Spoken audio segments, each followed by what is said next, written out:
So we said first, sin has its origins in what? Archery. So you had an archery target. You had an arrow. You have an archer. He pulls the bow to shoot the arrow. He shoots. The arrow hits shy of the target.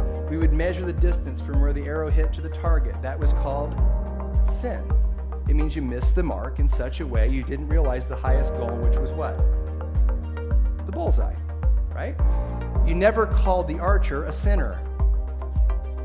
He could be a really bad shot, I guess, and become a sinner, but it wasn't applied to the person. It was applied to the outcome of their actions, which were producing something less than love's ideal, right? And so that's where the term originated. By the way, that was like that for 500 years before Jesus. So he knew what he was saying when he used the term. And if you wanted to ensure that you hit the mark every time, what's the best way for me to do this? Yes, what else? How about I just move closer to the target? It was also used in the furniture trade. And so Jesus was a what? Carpenter. He made furniture. And so if you were a carpenter and you made furniture that had separations in it, you were called an insincere merchant.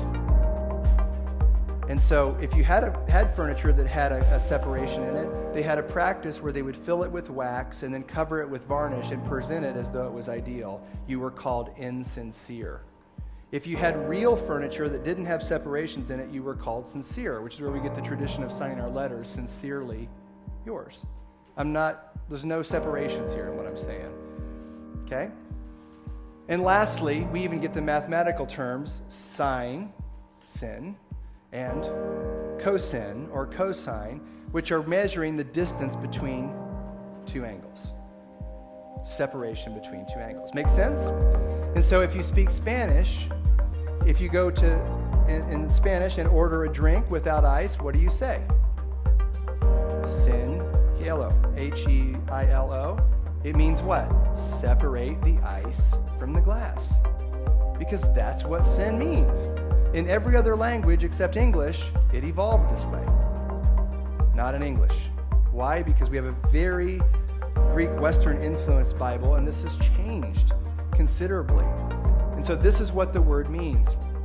In practicality, the way we've assigned sin in its original intent could be the greatest form of slavery ever perpetrated on mankind. It's the worst. I would be willing to die that this never came up again. Our American experience with slavery pales in comparison to the burdens that have been placed on people's back to overcome their sin condition and never measure up and toil endlessly under a burden that never gets complete. That's called slavery, to work and work and work and never have any reward for it.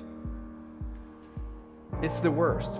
And so we have these verses, but all have sinned and come short of the... What is happening here? If I took out the word and replaced it with its original meaning, what is happening? All have missed the mark in such a way that they're coming short of what? Original glory. He's not saying all have had so much bad behavior they're going to hell. They're sinning by falling short of what? What God originally intended was their original glorified state. Is that so much more freeing?